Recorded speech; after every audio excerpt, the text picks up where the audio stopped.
आज मी तुम्हाला super seeds energy bar ही recipe share करते आहे। इथे मी पंपिंग घेतले, सनफ्लावर्स घेतले, काजू घेतले, बदाम घेतली, काळा मनुका आहेत आणि अळशी घेतलेली आहे मी। त्यानंतर मग मी हे सर्व काही छान रोस्ट करणार आहे।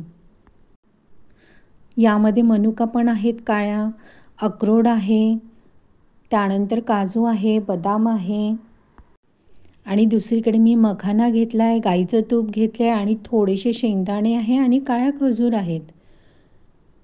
आता ही सर्व मी भाजून घेणार आहे छान व्यवस्थित।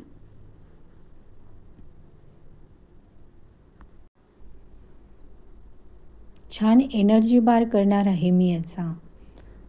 आता मी हे सर्व कढई तापत ठेवली आणि त्यामध्ये मी आता हे भाजणार आहे। अगदी एकच चमचा, एक चमचालाही थोडं कमी आहे असं तूप मी त्यात टाकले आणि आता मी हे मखाना त्यात टाकणार आहे आणि एकदम कमी गॅसवर अगदी हळूहळू मी ती रोस्ट करणार आहे।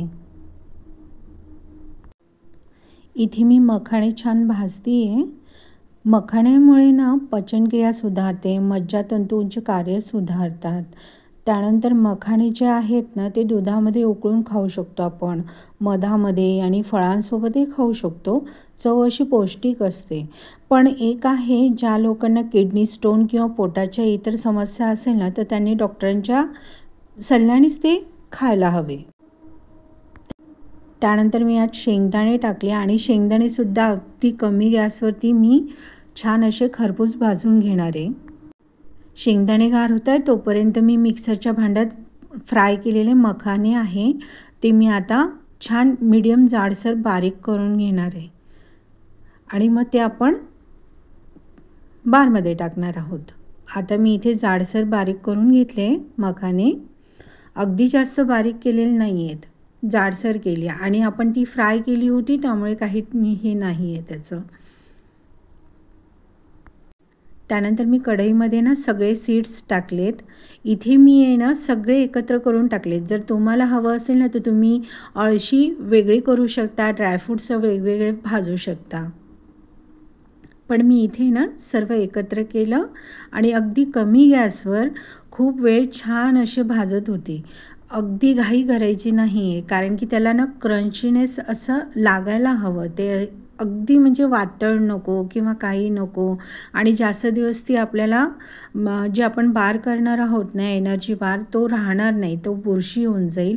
आणि हे एकदम व्यवस्थित जर का आपण तुपामध्ये हळूहळू गरम केलेत ना, छान असे रोस्ट केले ना तर त्याची टेस्ट पण चांगली लागते आणि टिकतो पण।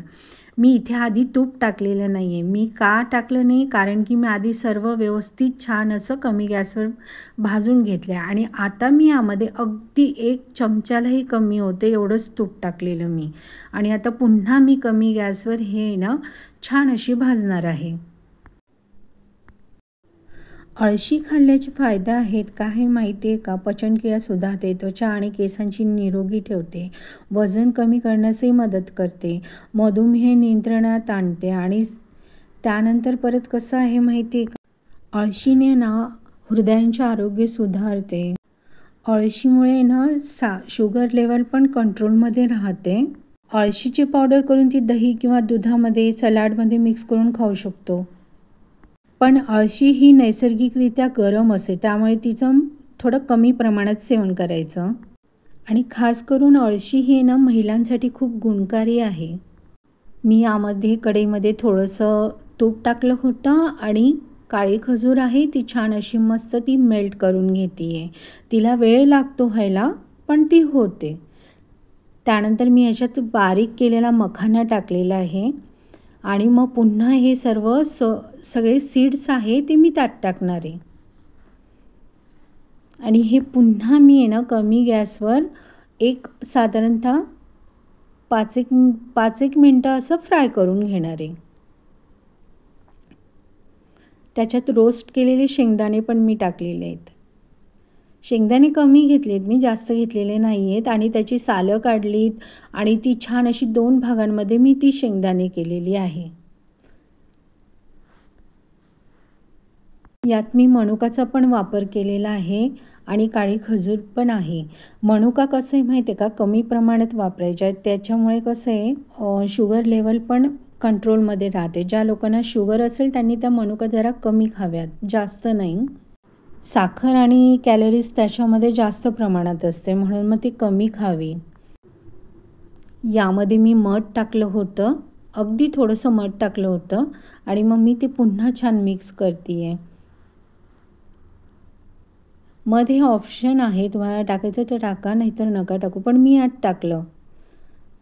मध टाकलं साधारण 2 चमचे होतं, 2 चमचे मध टाकलं मी आणि ते छान आता मिक्स करून घेते मी. सूर्यफूल आहे, सूर्यफुलाच्या बिया टाकलेल्या आहेत, त्याने हाडं मजबूत होतात. कोलेस्ट्रॉल आणि रक्तदाब नियंत्रित राहतं सूर्यफुलामुळे. छान रोस्ट झालेले आहे आणि आता मी गॅस बंद केला आहे आणि थोडंसं एक साधारण गार झाल्यानंतर ते लगेचच मला ते मळायचं होतं, कारण ते लगेच मळावं लागतं, एकजीव करावा लागतो तो सर्व काही. आणि ती खूप गार नाही होऊ द्यायचं, मीडियम थोडंसं असं होऊ द्यायचं.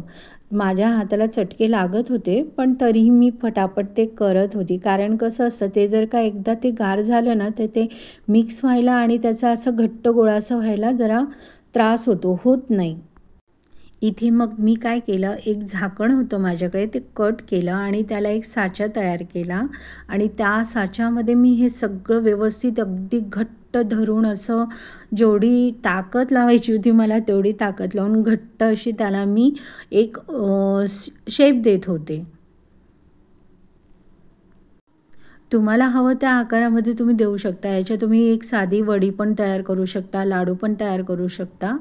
पण मी जरा थोडं वेगळं काहीतरी करायचं म्हणून मी हे असं केलं होतं. दिसायलाही सुंदर दिसत होतं आणि शेप पण खूप छान आलेला होता त्याचा. हां, थोडी मला जरा हात आणि बोटांना जरा त्रास झाला, जास्त प्रेस करावं लागलं मला ते. पण काही हरकत नाही.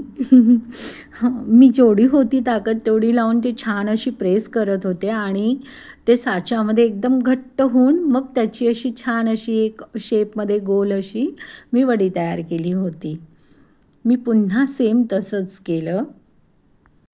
मी यामध्ये पंपिंग सीड्स पण टाकले होते. त्यामुळे काय होतं, वजन नियंत्रणात येते, प्रतिकारशक्ती वाढते आणि जर ह्या बिया आपण आहे ना कच्च्या पण खाऊ शकतो किंवा भाजून स्नॅक्स म्हणून सेवन करू शकतो आपण याचं.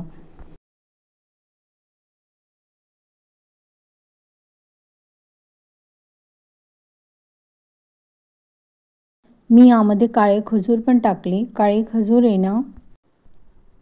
खजूर कसं आहे माहिती आहे का, त्याने ना लोह प्रमाण चांगलं आहे, त्यामुळे हिमोग्लोबिन वाढतं काळे खजूरनी. अशा प्रकारे मी तुम्हाला सीड्स एनर्जी बार ही रेसिपी शेअर केली आणि जर तुम्हाला ही रेसिपी आवडली असेल तर नक्की शेअर आणि लाईक आणि सबस्क्राईब करा. खरं तर या पदार्थाचं नावच आहे सीड्स एनर्जी बार, पण मी याला वड्याच म्हणते आहे.